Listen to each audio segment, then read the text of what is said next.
The metallic voice announcing flight departures echoed through Terminal 3 as I stood there, frozen, staring at the empty space where Harrison had been standing just moments ago. My wedding dress was still carefully packed in its garment bag, waiting to be worn again for the romantic photos we'd planned to take at sunset on the beaches of Mauritius. "Just need to take this call, honey. Won't be a minute," he'd said, squeezing my hand before walking away. That was 45 minutes ago. Our flight would begin boarding in 15 minutes, and my calls were going straight to voicemail. I'd spent the morning in a daze of happiness, barely able to believe that after yesterday's perfect wedding, we were about to embark on our 3-week honeymoon. The weight of the new platinum band on my finger still felt foreign, exciting. Harrison had been unusually quiet during the drive to the airport, but I'd attributed it to exhaustion from the wedding festivities. Now, standing alone amid the bustle of travelers, a creeping sense of dread began to overtake me. A text message finally lit up my phone screen. My hands trembled as I read it. "I'm sorry. I can't do this. Don't try to find me." The ground seemed to tilt beneath my feet. A nearby couple shot concerned glances my way as I gripped the handle of my carry-on luggage for support. The same luggage Harrison and I had picked out together, matching sets in deep burgundy, because he'd said it would be easy to spot. Final boarding call for flight BA-269 to Mauritius. The announcement cut through my thoughts. Our flight. The one we'd spent months planning. The perfect start to our perfect life together. I don't know what possessed me in that moment. Maybe shock, maybe defiance, or maybe just the absolute refusal to let this be my reality. But I straightened my spine and walked to the gate. Our tickets were already paid for. Our resort was booked. And somehow, the thought of returning to our empty apartment, of facing our families and friends with the news that my marriage had lasted less than 24 hours, was more unbearable than boarding that plane alone. The flight attendant's expression shifted from professional cheerfulness to concern when she saw my tear-stained face and the empty seat beside me. "Everything all right, ma'am?" I managed a weak nod, unable to voice the truth, that I was embarking on my honeymoon alone, that my husband of exactly 1 day had vanished into thin air, that my entire world had imploded in the space of an hour. As the plane took off, I stared out the window at London shrinking below me, my mind racing through every moment of the past year. Harrison and I had met at a charity gala. He'd been charming, successful, seemingly perfect. Our whirlwind romance had felt like a fairy tale, and everyone had said we were made for each other. The warning signs had been there, I realized now. The calls he'd taken private, the mysterious work meetings, the way he'd sometimes grow distant before showering me with affection again, but nothing could have prepared me for this. As the plane crossed over the English Channel, my phone regained signal momentarily and another message came through. This one made my blood run cold. "Check your joint account." I fumbled with the in-flight Wi-Fi, hands shaking as I logged into our banking app. The account we'd opened together 3 months ago, the one where we'd been saving for our future home, showed a balance of 0. Every penny, including my inheritance from my grandmother, was gone. The realization hit me like a physical blow. I wasn't just abandoned. I was alone, betrayed, and financially devastated at 35,000 feet, heading to a luxury resort in Mauritius that suddenly felt like a cruel joke. I ordered a gin and tonic, my first alcoholic drink since the wedding toast yesterday. As I sipped it, trying to steady my nerves, I made a decision. This story wasn't going to end here, at this moment of absolute devastation. I didn't know how yet, but I was going to find out the truth about Harrison, about why he'd done this, about who he really was. The man sitting across the aisle glanced at me sympathetically as I wiped away another tear. If only he knew that this was just the beginning of a story that would prove far more complex and devastating than even I could imagine at that moment. Stepping into the humid Mauritius air felt surreal. The paradise I'd dreamed of for months now seemed to mock me with its perfection. Palm trees swayed in the breeze, and happy couples strolled hand in hand through the airport terminal. I clutched my phone, staring at the screen that displayed a string of increasingly disturbing emails. The first had arrived during my flight, a message from my best friend Amber. "Sienna, call me as soon as you land. Something's wrong. Harrison's sister Annabelle just called me in tears." I'd met Annabelle only 3 times during my year-long relationship with Harrison.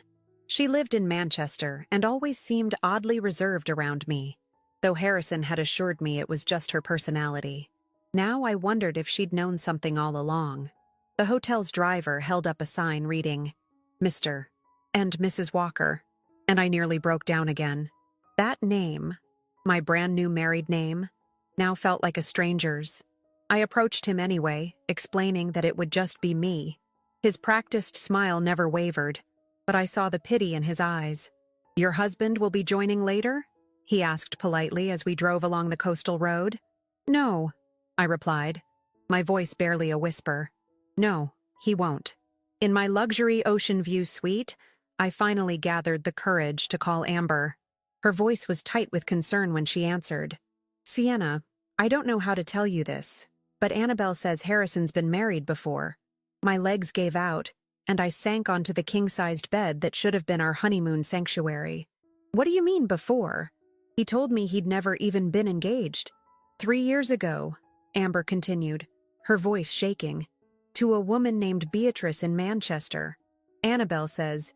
She says he did the same thing to her. He disappeared right after the wedding. Beatrice's family lost everything." The room spun around me. I thought about the perfectly crafted story Harrison had told me about growing up in London, about his successful consulting business, about his dreams of starting a family. How much of it had been real? With trembling fingers, I opened my laptop and started searching. It took hours, but slowly, horrifyingly, the truth began to emerge. Harrison Walker wasn't even his real name. I found a newspaper article from Manchester dated 3 years ago. "Local businessman disappears after wedding, leaving trail of debt." The photo showed a woman named Beatrice Patterson outside a courthouse, her face drawn with the same shock and devastation I now felt. But that wasn't all. As I dug deeper, I found more. 2 years before Beatrice, there had been another woman in Edinburgh. Same pattern. Whirlwind romance, lavish wedding, disappearance. Different name, same man, my Harrison. Or whatever his real name was. My phone buzzed with a message from an unknown number. My heart stopped when I opened it. "I know what Harrison did to you. I'm Beatrice. We need to talk." I stared at the message for a long time. The sound of waves crashing outside my window providing an eerily peaceful backdrop to my inner turmoil. The man I'd married, the man I'd thought I knew better than anyone, was a stranger. A con artist who had perfected his craft through multiple performances. But something didn't add up. The timing of his disappearance, the way he'd ensured we checked our luggage before he vanished. It felt different from the other cases I was reading about. And why Mauritius? Why go through with planning such an elaborate honeymoon if he was just going to disappear? I was about to reply to Beatrice's message when my phone lit up with another call, this time from Harrison's number. My heart pounded as I answered, but instead of his voice, I heard rapid breathing and what sounded like someone running. "Sienna," he gasped, his voice tight with what sounded like genuine fear. "Don't trust anything you're about to hear about me. I can explain everything, but I need you to do exactly what I say. Are you alone?" Before I could answer, I heard a commotion in the background, followed by the sound of breaking glass. The call cut off abruptly. I sat there in my honeymoon suite, the setting sun casting long shadows across the room, holding my phone and trying to make sense of what was happening. Was this another manipulation? A new twist in his con game? Or was there something bigger going on? Something I couldn't yet understand? The next message I received wasn't from Harrison or Beatrice, but from Annabelle. "Whatever you do, don't tell anyone where you are. Your life might depend on it." I spent that first night in Mauritius, alternating between tears and frantic research. Beatrice had agreed to a video call, and as I waited for the appointed time, I paced the beautiful beachfront suite that now felt more like a luxurious prison. The sound of happy holidaymakers drifted up from the pool below, their joy a stark contrast to the chaos in my head. When Beatrice's face appeared on my screen, I felt a jolt of recognition, not because we looked alike, but because I saw in her eyes the same haunted look I'd seen in my own reflection that morning. "I'm so sorry this happened to you," she began, her Manchester accent soft and sympathetic. I know exactly what you're feeling right now. But as she began telling her story, I realized something wasn't adding up. The Harrison she described, a brash, materialistic man who swept her off her feet with expensive gifts and grand gestures, seemed like a completely different person from the quiet, thoughtful man I'd fallen in love with. He was always showing off his wealth, Beatrice continued, taking me to the finest restaurants, buying me jewelry. Is that how he was with you? I shook my head slowly. No. Harrison, my Harrison. He was different. We usually cooked at home.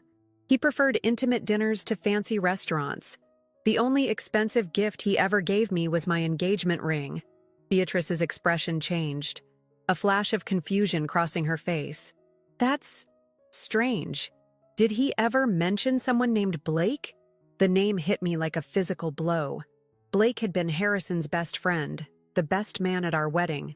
He'd given a heartfelt speech about their 15-year friendship, about how Harrison had helped him through his divorce 3 years ago. But when I mentioned this to Beatrice, she leaned forward, her face pale.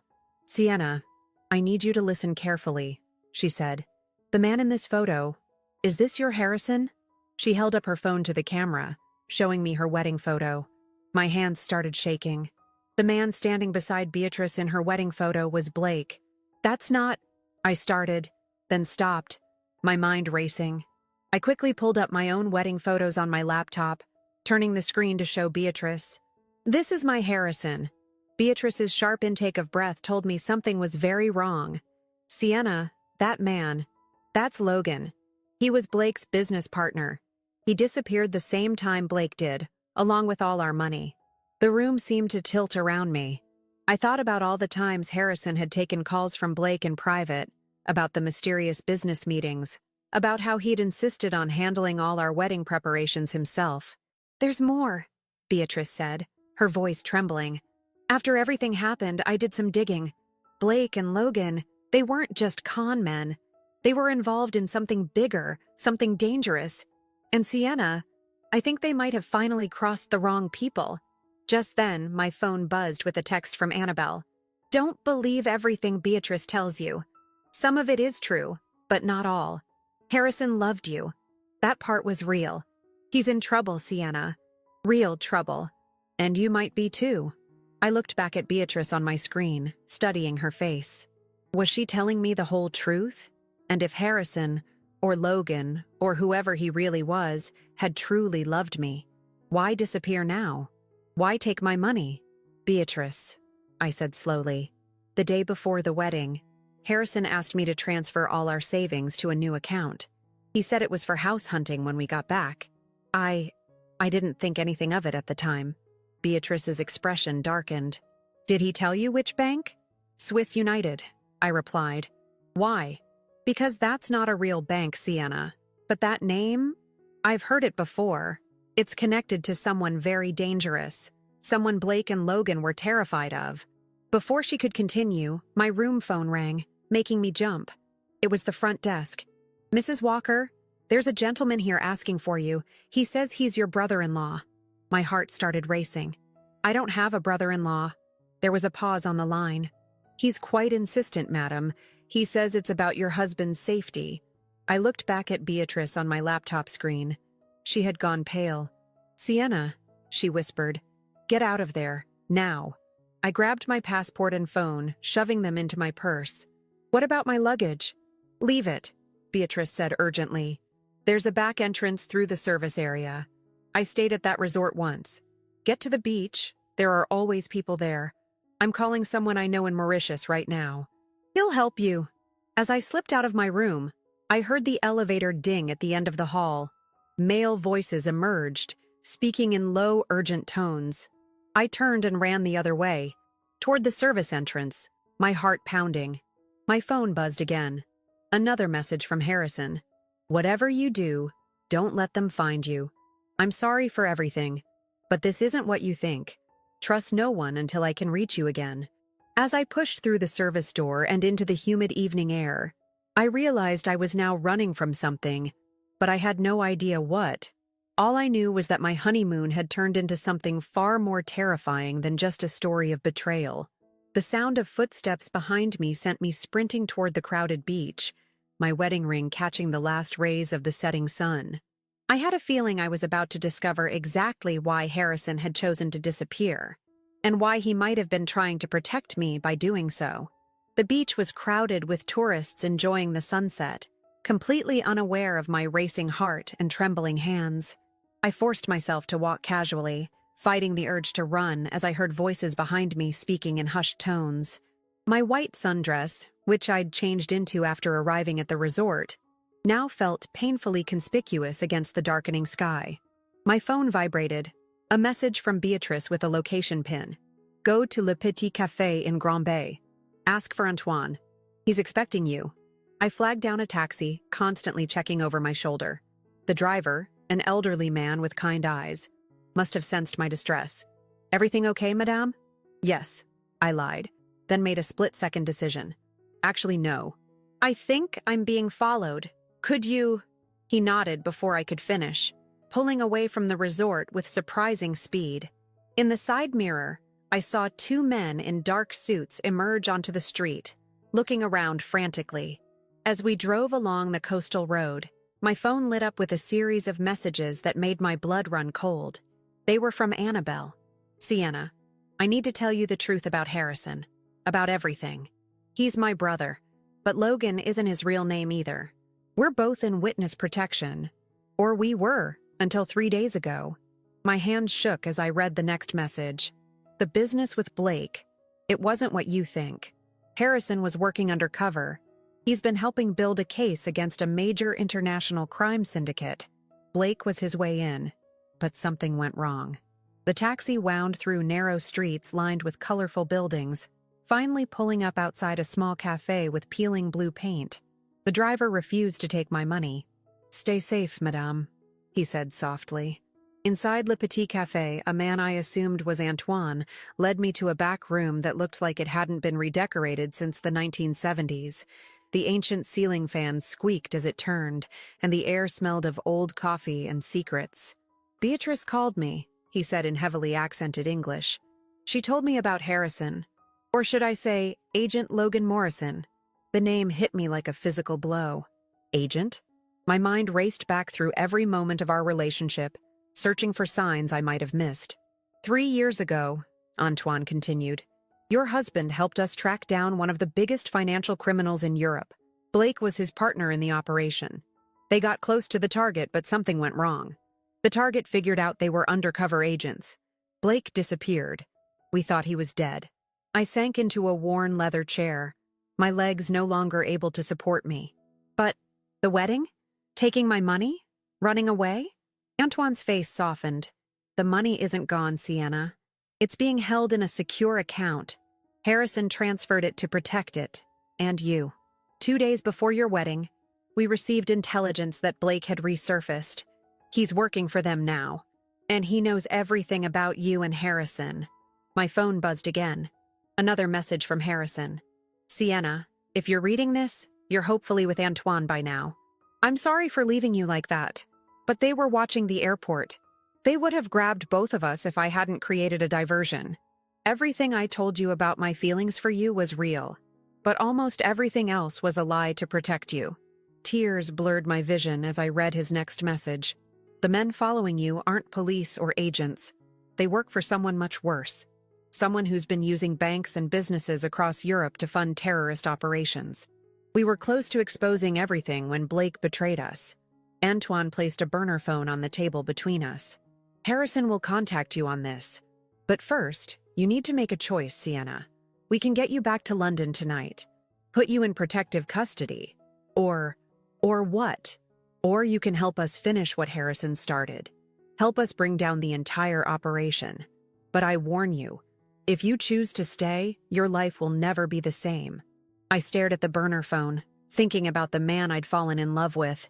The man who had lied about everything except his feelings for me. The man who was now risking his life to protect me and stop something much bigger and more dangerous than I could have imagined. The ceiling fan continued its monotonous squeak as I reached for the phone. Before I could touch it, the cafe's front doorbell jingled. Antoine's face transformed from calm to alarm in an instant. They found us. he whispered, reaching for something under his jacket. Quick, through the kitchen. But as I stood up, I heard a familiar voice that made my heart stop. A voice I thought I'd never hear again. Hello, Sienna, Blake said, stepping into the back room.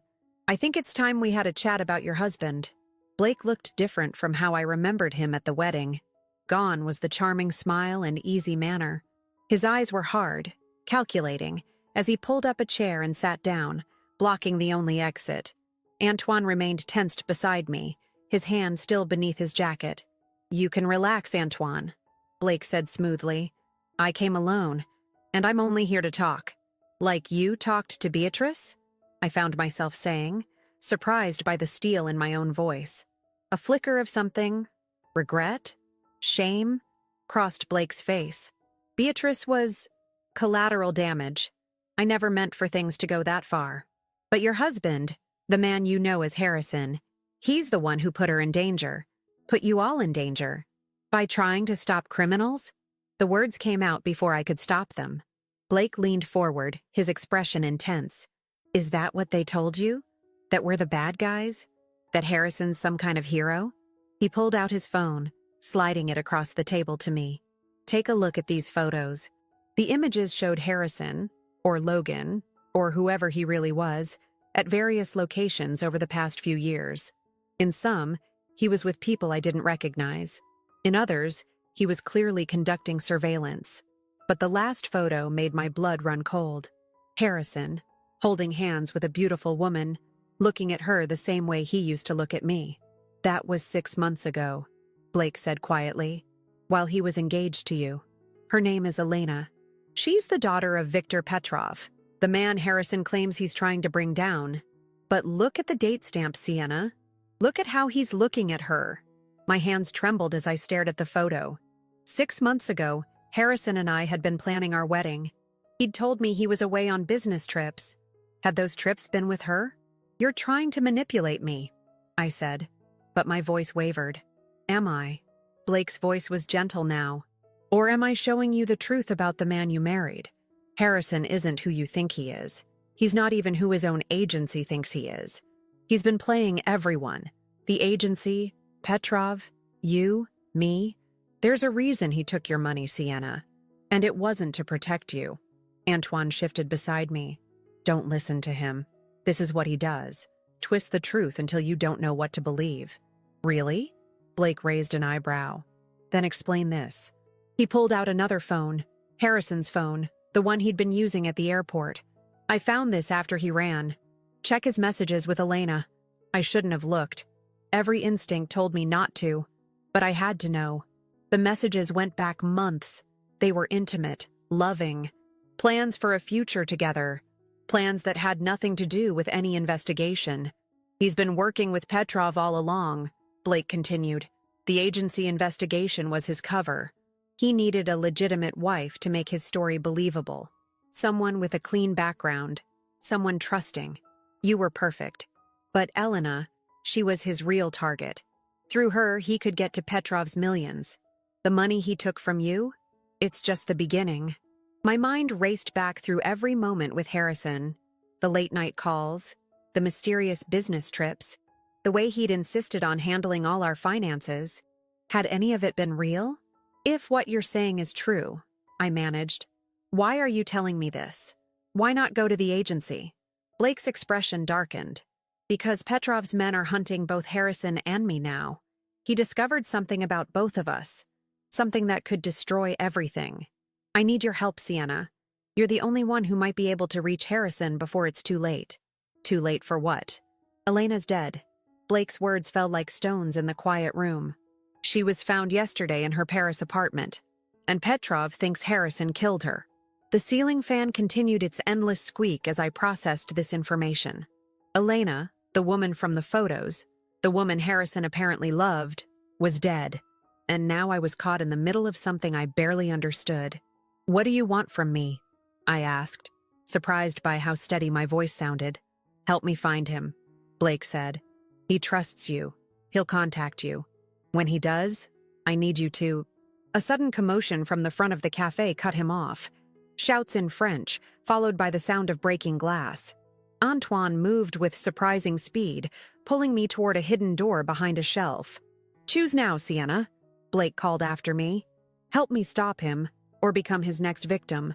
But know this, nothing about your relationship was real. You were just part of his cover story." As Antoine led me through a narrow passage that smelled of damp and old spices, I clutched the burner phone he'd given me earlier. Harrison had lied about who he was. That much was clear. But Blake's story had holes, things that didn't quite add up. I thought about Harrison's last message. "Trust no one until I can reach you again." The sound of footsteps echoed behind us as we emerged into a dark alley. Antoine pushed me toward a waiting motorbike. "Go," he said urgently. "My friend will take you somewhere safe. But first, do you trust Harrison?" I looked back at the cafe, thinking about the photos, the messages, everything I'd just learned. "I don't know," I admitted, "but I trust that there's more to this story, and I need to hear it from him." The motorbike roared to life just as shouts erupted from the cafe's back entrance. As we sped away into the gathering darkness, I realized I'd made my choice. I was going to find Harrison, not to help Blake, but to uncover the truth, whatever it might be. My phone buzzed one last time. A message from an unknown number. "Elena isn't dead, but she will be if I don't get to her first. Still trust me?" The motorbike wound through the darkening streets of Grand Bay, the warm air heavy with the scent of sea salt and frangipani. My driver, a young woman who'd only identified herself as Marie, seemed to know exactly where she was going, taking turns and back alleys with practiced precision. We finally stopped at a small guest house tucked away in a residential area, its pink walls barely visible in the growing darkness. "Room 12, Marie said, handing me a key. "There's a laptop inside. Check your email." Sure enough, waiting in my inbox was a message from an address I didn't recognize, sent just minutes ago. "Sienna, I know you've spoken to Blake by now. I know about the photos, the messages, everything he showed you.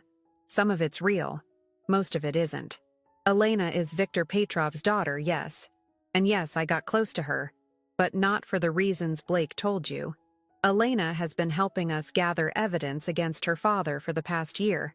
Those messages you saw? Part of our cover. The photos? Staged for Petrov's surveillance. But something went wrong. Elena discovered something in her father's files, something bigger than anything we'd anticipated. Then she disappeared. Blake told you she's dead because that's what Petrov wants everyone to believe. The truth is, she's hiding. And the only person who knows where is the one person I trusted more than anyone in the world. You. Check your wedding dress. D. My hands trembled as I read the email again. The wedding dress I'd packed so carefully, planning to wear it for our sunset photo shoot. The dress that was still in my luggage back at the resort. My phone buzzed. A message from Annabelle. "The men at the resort are gone. It's safe to go back. Whatever's in that dress, Sienna, it's what everyone's looking for." I thought back to the weeks before the wedding.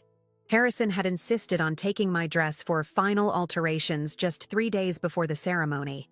Had Elena hidden something in it then? "I can take you back," Marie said quietly from the doorway. "But first, you should see this." She handed me a tablet. On it was a video dated 2 days ago. Security footage from what looked like a hotel lobby. Elena walked through the frame, very much alive, carrying a small red bag.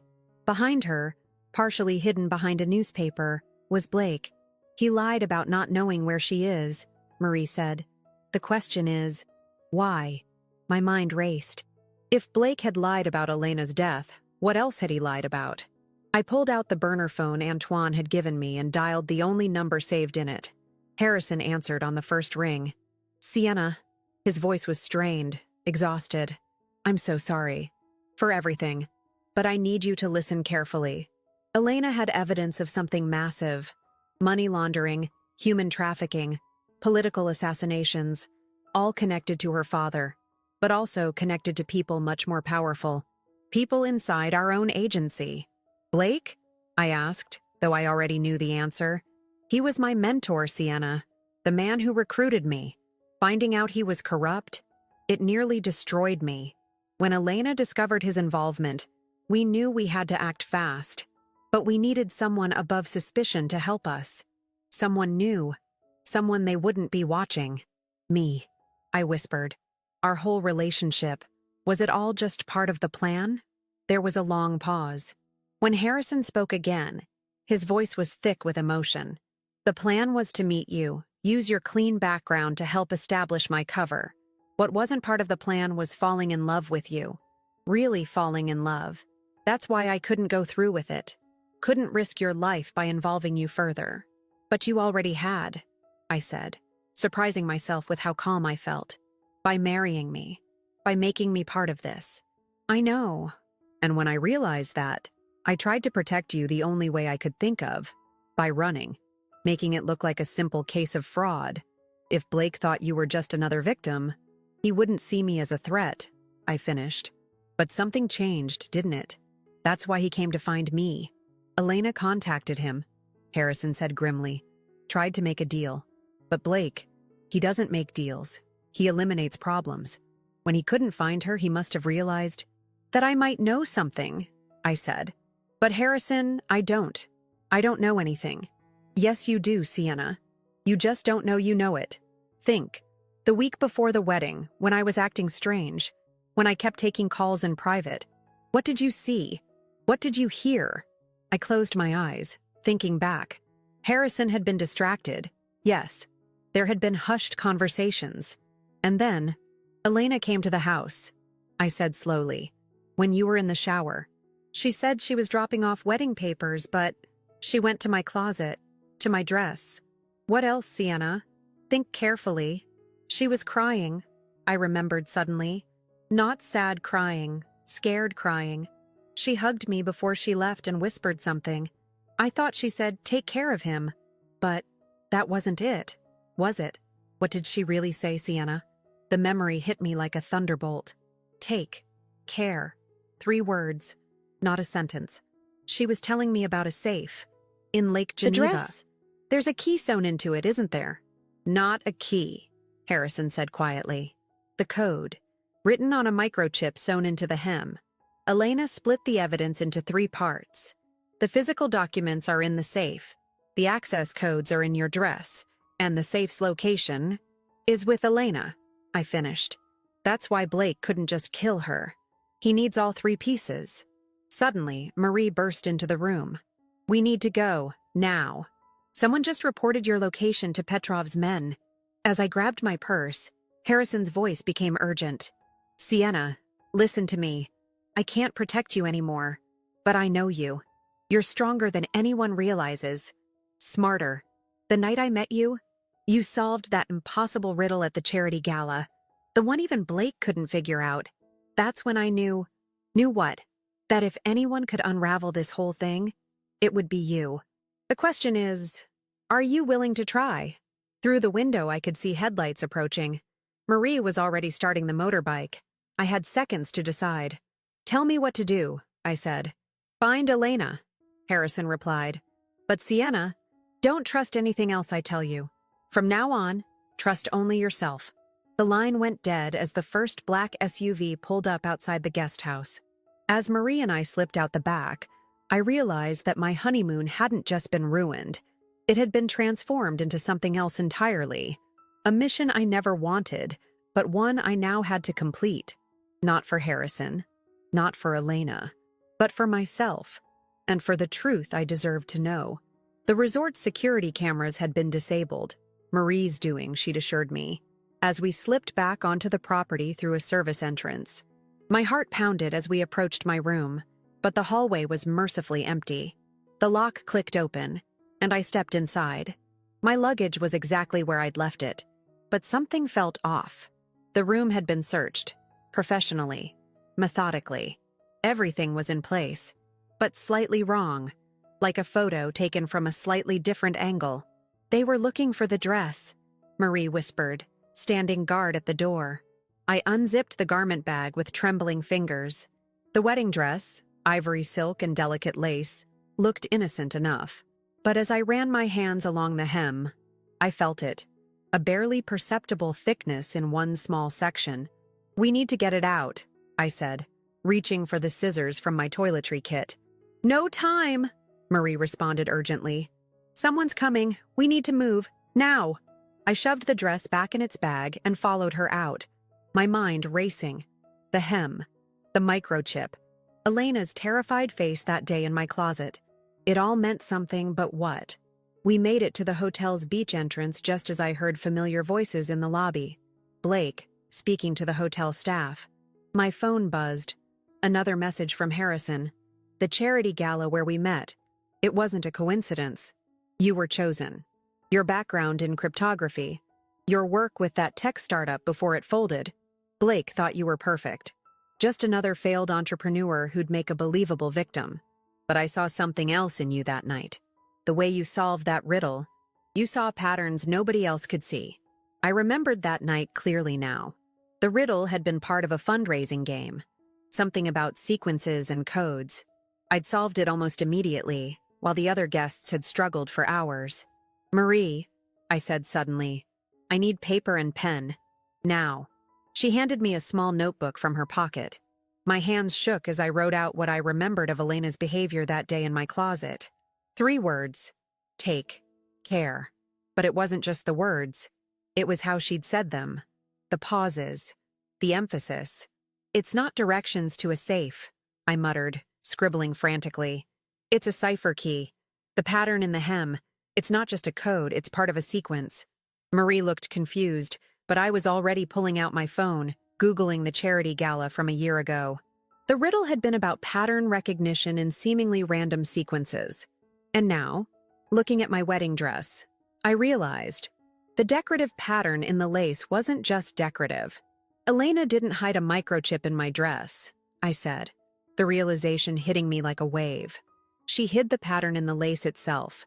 The whole dress is the code. My phone buzzed again. Annabelle this time. Sienna, whatever you've figured out, keep it to yourself. Harrison's been compromised. They have him. Almost simultaneously, another message appeared. This one from Harrison's number. Meet me at the marina. Slip 23. Come alone. It's a trap, Marie said quietly. Of course it is, I replied, still studying the dress's hem. But maybe that's exactly where we need to be. I thought about everything I knew. Elena's message, the pattern in the lace, the charity gala riddle, Harrison's insistence that I trust only myself, pieces of a puzzle that had seemed random, but now... Marie, does that laptop in the guest house have a camera? She nodded. Good, because I need to photograph every inch of this dress. And then I need you to help me set a trap of our own. For who? She asked. Blake? Petrov's men? I thought about Harrison's last message, about not trusting anything else he told me, about trusting only myself. And suddenly, I knew. For everyone, I said, because there's something nobody's considered. Not Blake, not Petrov, not even Harrison. What's that? I looked at the dress, at the intricate pattern that held secrets within secrets. That maybe Elena chose me for a reason. That maybe she knew exactly what she was doing when she came to my closet that day. Because the one thing nobody would expect was for her to trust the bride. Marie finished, understanding dawning in her eyes. I nodded, my mind already racing ahead to what we needed to do next. The marina message is obviously a trap, so let's spring it. But first, I pulled out the burner phone Antoine had given me and dialed a number I'd memorized from the charity gala guest list. A number I'd seen Elena call repeatedly in the security footage Marie had shown me. A woman's voice answered on the 3rd ring. Hello? Elena? This is Sienna, and I think I've figured out what you were trying to tell me about the pattern. There was a long pause. Then, took you long enough. Sister-in-law. The sunset painted the marina in shades of gold and purple as I walked toward Slip 23, my wedding dress carefully folded in my arms. Elena's words still echoed in my mind from our brief conversation.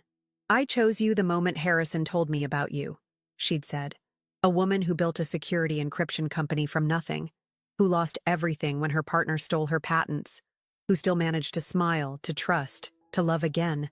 I knew you'd understand. Now, as I approached the meeting point, I understood more than ever. The pattern in the lace wasn't just a code. It was my code. The same encryption algorithm I developed years ago, before my business partner stripped it away from me. Elena hadn't just hidden information in my wedding dress. She'd hidden it in a way that only I could truly understand.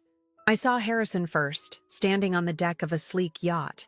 His hands were bound, and Blake stood behind him, no longer bothering to hide his true nature.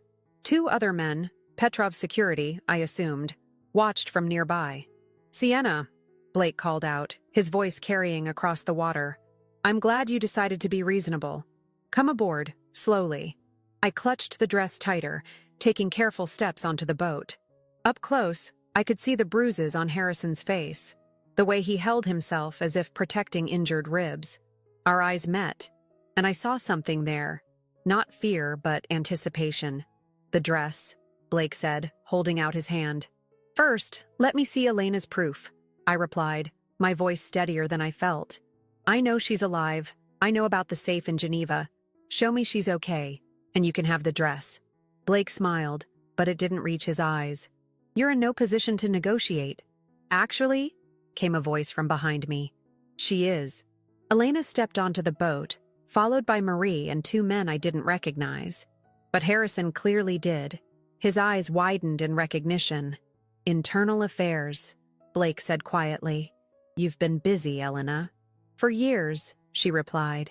"Ever since I discovered you were using my father's network for your own operations. Trading information, betraying agents, arranging accidents for anyone who got too close." "And Harrison?" I asked, though I already knew the answer.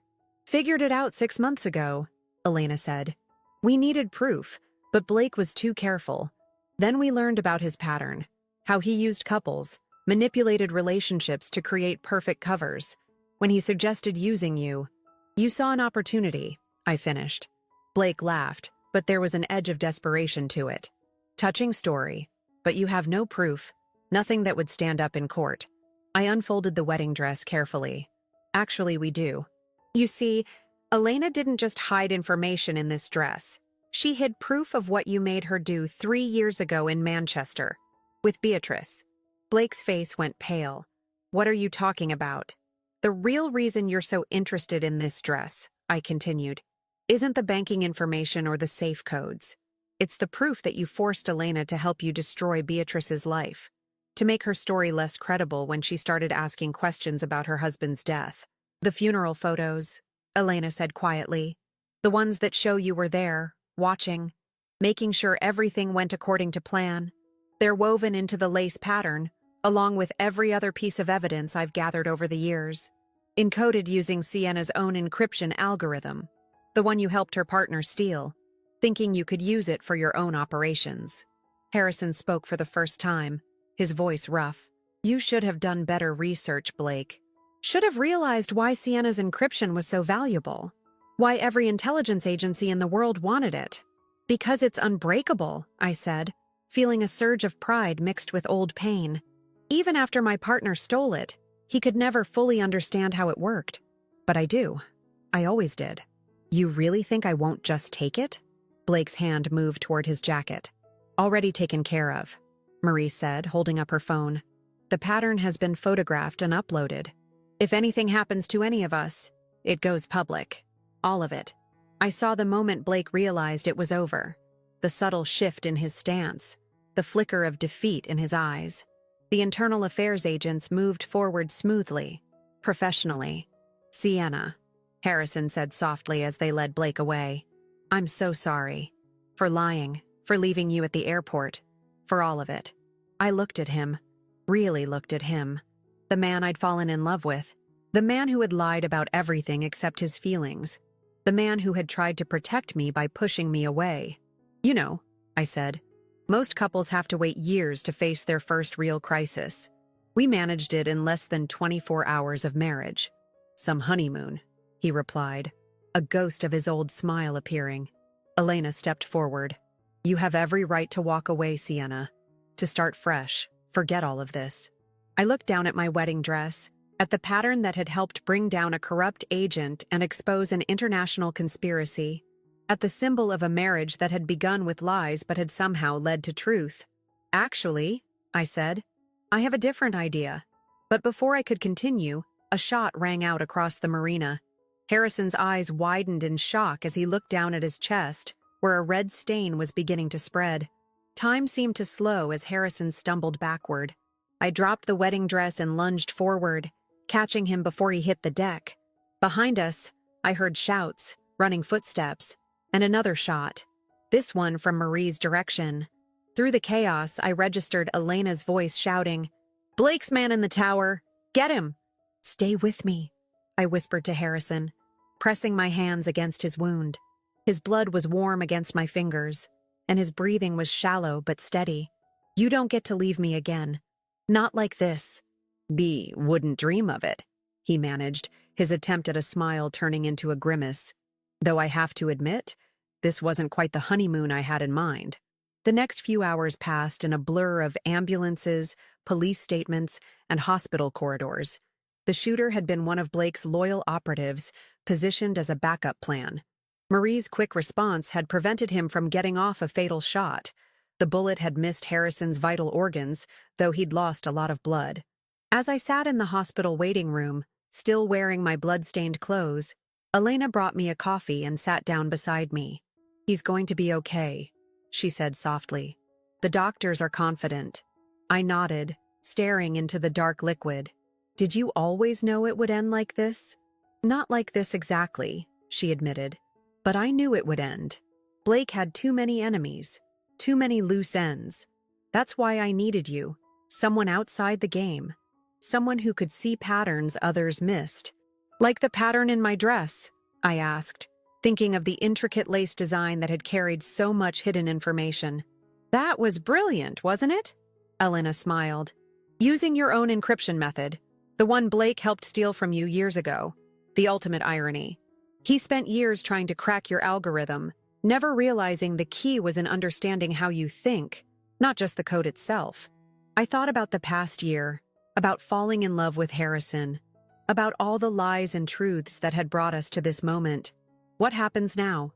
Blake will face charges, serious ones. The evidence in your dress pattern, combined with what we already had, he'll never see freedom again. As for Harrison, she paused. "That's up to you." The door opened, and a doctor emerged. "Mrs. Walker, your husband is asking for you." I found Harrison propped up in bed, pale but alert. The sight of him, alive, real, here, brought tears to my eyes. "Hey," he said softly. "Hey yourself." I sat on the edge of his bed, taking his hand. "You know, when I imagined our first day as a married couple, I pictured more champagne and fewer gunshot wounds." He squeezed my hand. "Sienna, I know I have no right to ask for another chance. What I did to you, leaving you at the airport, lying about who I was. You lied about what you were." I corrected him. "Not who you were. The man I fell in love with. The one who makes terrible puns when he's nervous, who burns every attempt at cooking pasta, who reads detective novels and always guesses the ending wrong. That man was real." "Yes," he said quietly. "That part was always real." "Then maybe," I said, "we start there. No more lies, no more hidden agendas. Just us, figuring out what comes next." "What about your company?" he asked. "Now that Blake's role in stealing your encryption algorithm is exposed, you could get everything back." I thought about it. About the years I'd spent angry over losing my company, my patents, my work. "Maybe," I said slowly, "it's time to build something new instead. Something better. Together?" The hope in his voice was unmistakable. "On one condition," I said, trying to keep my face serious. "We get a do-over on the honeymoon, somewhere quiet this time. No spies, no conspiracies, no encrypted wedding dresses." "Deal," he smiled, then winced as the movement pulled at his stitches. "Though I have to say, you handled your first international conspiracy pretty well. Let's make it our last," I suggested, leaning forward to kiss him gently. 2 weeks later, we stood on a small private beach in the Seychelles. I wore a simple sundress, thoroughly checked for hidden codes or microchips, and Harrison wore loose linen pants rolled up at the ankles as we walked along the shore. His wound was healing well, and each day brought more of his strength back. Elena had returned to her work, helping other agents expose corruption while rebuilding her relationship with her father, who had agreed to cooperate with authorities after learning of Blake's betrayal. Marie had become a close friend, though she still wouldn't tell me who she really worked for. As the sun set over the ocean, Harrison pulled me close. "Any regrets?" he asked softly. I thought about everything that had happened. The betrayal, the fear, the truth, the strength I'd found in myself. "Just one," I said. "What's that?" "I really liked that wedding dress." He laughed, then turned serious. "You know, most people would have run away from all this. Would have decided it was too much drama, too many lies."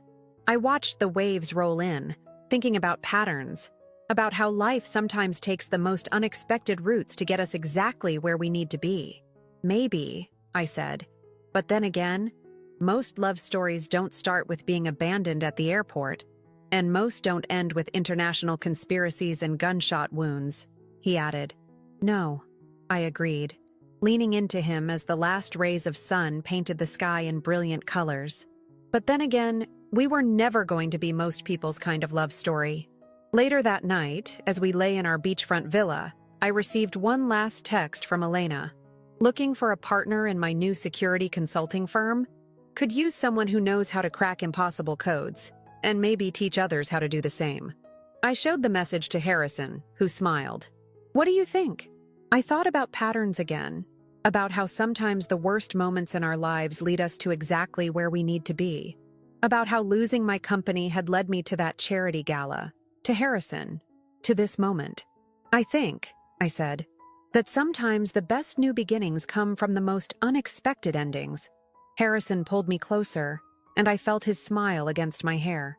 Outside, the waves continued their eternal rhythm, and somewhere in a Swiss bank, a safe held secrets that would never need to be revealed. But the biggest secret, the one about how love can survive lies, betrayal, and even gunshot wounds, that one I would keep forever. After all, some patterns are meant to be broken, and some are meant to be transformed into something new entirely. Our love story might have started with an abandonment, but it had become something else, something stronger, truer, and far more interesting than any fairy tale ending could ever be.